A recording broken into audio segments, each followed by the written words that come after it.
entre nous. C'est le temps qui s'enfuit, qui s'en fout. C'est la vie qui nous prend dans son pouls. C'est le cœur qui avoue entre nous. Entre nous, c'est l'aveu qui nous brûle. J'ai grandi dans le sud, dans un petit village qui s'appelle Bias. J'ai eu une adolescence mouvementée. Je fais partie de ces enfants qui ont vécu le harcèlement scolaire. Bon, ben voilà, c'était compliqué. C'était des insultes, c'était tout le temps des brimades. C'était sur mes cheveux, on me mettait des araignées dans les cheveux, on me jetait de l'encre dans le dos pendant que j'étais en cours. Enfin, c'était de tout, tu vois. Il y avait c'était tout le temps. Il y en a qui faisaient des conneries en classe, on disait que c'était moi, le prof, il arrive par derrière, il me met 2 tartes. Enfin, tu vois, il y avait plein de trucs comme ça. C'est de l'harcèlement, ça. C'est pas autre chose que de l'harcèlement. À 17h, on t'attend à la sortie pour te casser la gueule parce qu'on l'a décidé aujourd'hui. Bon, mais tout ça, c'est de l'harcèlement. C'est de faire du mal parce que tout d'un coup, comme tu es un peu différent, que tu ressembles pas à tout le monde, que tu te comportes aussi peut-être pas comme tout le monde, pour X raisons, on a le droit. Moi, j'étais un peu différente, ouais, j'étais un peu introvertie. Moi, c'était la musique, mon monde. Ouais, mais j'avais pas les trucs dernier cri, j'avais pas les meilleurs... Et alors, moi, mon rêve, c'était de chanter. Donc, en fait, j'ai toujours chanté. Tout le temps, dans les coins et recoins de la maison. J'étais un peu le jukebox de la famille, surtout de ma mère, puisqu'elle passait sa vie quand on soit en voiture ou pendant qu'elle était en train de cuisiner ou autre. Chante-moi cette chanson, chante-moi celle-ci, chante-moi ça. Et puis un jour, elle a dit à mon père, tu devrais écouter Chimène chanter. Parce que bon, mon père, lui, c'était les études. Et donc, il m'a appelé une après-midi et puis il me dit, vas-y, chante-moi un titre. Il me fait chanter un titre de Stevie Wonder. Et je vois qu'il y a quelque chose qui se passe. Et en fait, il dit ce jour-là, ma mère, je la lâcherai jamais, je la laisserai jamais tomber. Si elle a envie de devenir une chanteuse, je serai là pour elle. Alors Popstar, c'est un truc tout bête. Je suis devant la télé et je vois la bande-annonce de Popstar. J'ai pris le téléphone et je me suis inscrite, j'ai appelé. Et voilà, et le soir, mon père rentre du boulot et je lui dis, écoute, voilà, je me suis inscrite, donc faut y aller. Et mon père, il a fait en sorte de s'arranger dans son boulot et puis on est parti. Alors les castings, il y avait un monde fou. J'étais mal, je me sentais pas bien.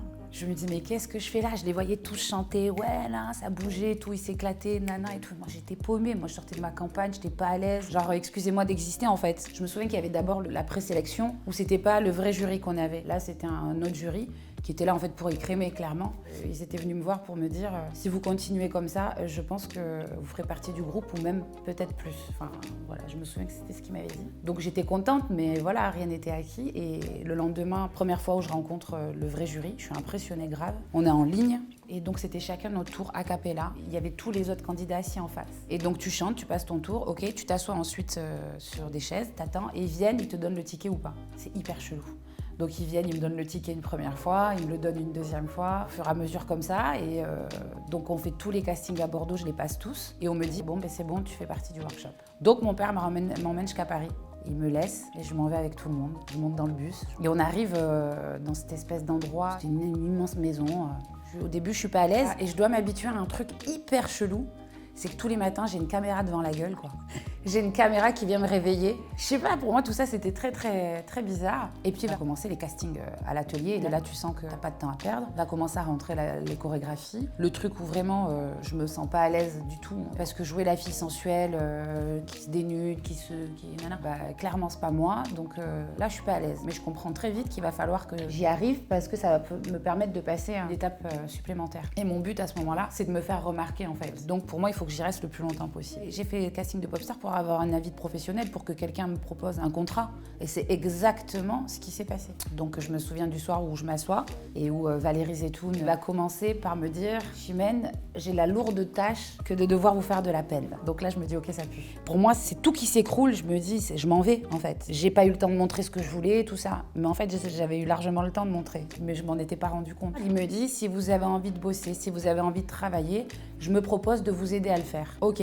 Donc je comprends clairement qu'il me dit « Moi, si t'as envie de taffer, je vais te signer. » Mais il me dit ça, il y a les caméras. Donc bon, je suis là, je l'écoute, mais je suis déçue, quoi. Et puis en fait, je suis dehors, les autres candidats continuent. Valérie Zetoun sort. Il vient me chercher, il m'emmène dans un bureau et il me dit voilà, ça c'est mes coordonnées, ça c'est le numéro de la personne qui sera votre chef de projet. Et moi je suis là, je dis ok, très bien, merci. Puis je rentre, je pose pas de questions, tu vois, je cherche pas à comprendre, je suis sonnée, vraiment sonnée. Il m'appelle le mercredi matin pour aller en studio, pour faire des maquettes, pour qu'ensuite lui puisse prendre ses maquettes et faire écouter à des auteurs-compositeurs qui voudraient bien m'écrire des chansons. Je vais en studio, j'enregistre donc 3 maquettes et Valérie m'appelle et il me dit bah écoute, j'ai fait écouter tes voix à Rick Allison, il l'aime pas du tout. Et là il me dit mais non, je rigole, prépare ta valise, tu pars à Montréal. Je dis quoi? Tu pars à Montréal, tu vas enregistrer ton single, quoi. J'ai une bonne étoile. Et je rencontre Rick Allison. Puis il me dit j'ai fait une chanson pour toi. Elle s'appelle Entre nous et tu vas l'écouter. J'écoute Entre nous. Entre nous, c'est l'aveu qui nous brûle en dessous de nos peaux que l'on frôle jaloux. Je la trouve tellement belle. Et pour moi, oh là là, c'est un cadeau immense. Je me dis, c'est pas possible, c'est ma première chanson, c'est mon premier single, ça y est. Et derrière, je vais revenir en France et c'est là que j'ai fait mon premier album. On m'a pas demandé mon avis sur ce que j'allais chanter, pas chanter. Donc je suis arrivée en studio, je me suis mise dans un coin avec mon casque et je les ai enregistrés très vite. Je crois que j'avais fait un peu plus d'une semaine de studio pour tout le disque, donc ça a été hyper rapide. Et le disque est sorti, je sais pas, je m'en souviens même pas.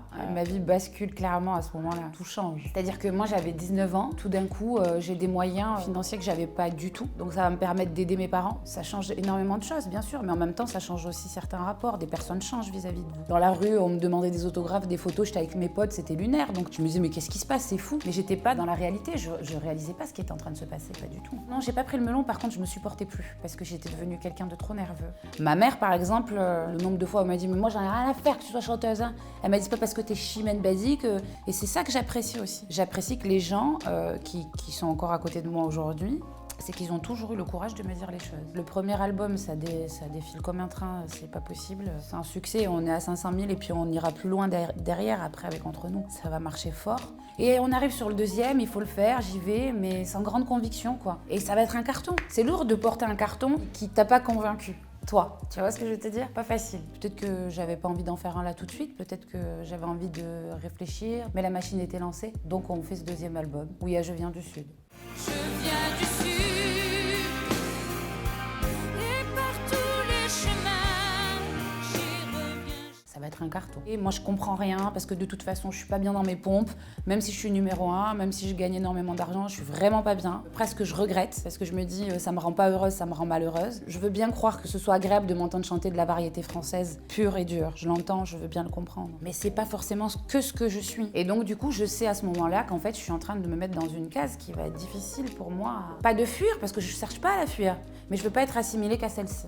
J'ai commencé à comprendre qu'en fait, je pouvais peut-être répondre au travers de ma musique. Et je me suis dit, ça sera peut-être ma solution, ce que j'ai fait avec Le Miroir. Il faut du temps pour apercevoir une amie dans le miroir. Ok, ça faisait du coup troisième album, ça faisait déjà 6 ans que c'était sans arrêt quoi. Et je pars en tournée, grosse tournée de Zénith et là en fait je me rends compte que quand je monte sur scène, je suis un robot. Je fais les choses par automatisme, mais je les vis plus. En fait ça fait 3 albums que je sors et 3 albums qui fonctionnent à mort. C'est pas le problème, est pas là en fait. Le problème c'est que moi je suis perdue au milieu de tout ça, que j'ai pas forcément fait des choix concernant les 2 premiers et que donc je me cherche quoi. Il faut que je me trouve, mais pour me trouver il faut que j'arrête. Donc je m'arrête 1 an et puis je commence à retravailler sur un nouvel album. Je commençais un peu à m'ouvrir un petit peu en tant que musicienne et je vais faire l'album Laisse-les dire. Laisse-les dire, laisse le venin couler, laisse-les dire.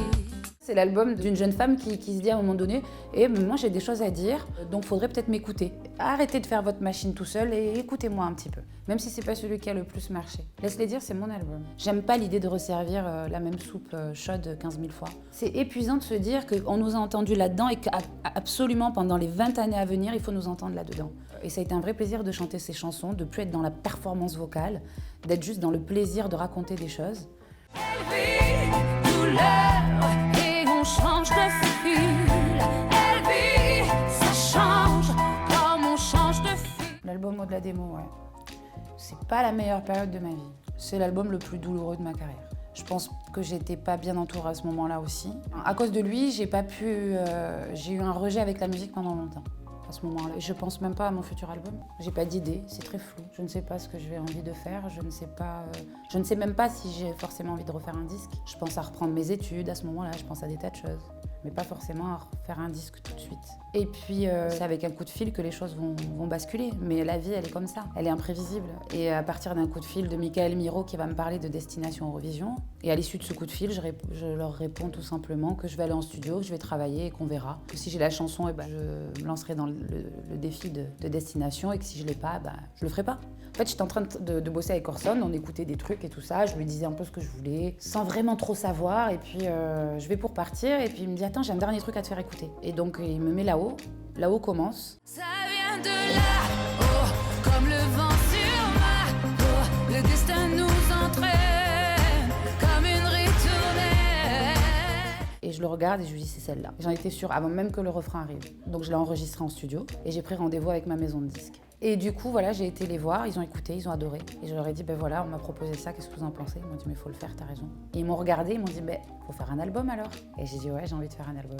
J'avance, j'ai lâché prise. J'ai lâché prise sur plein de choses. J'ai laissé des choses sur le côté de la route et je me suis dit que c'était mieux comme ça. J'ai voulu décharger un peu mes épaules.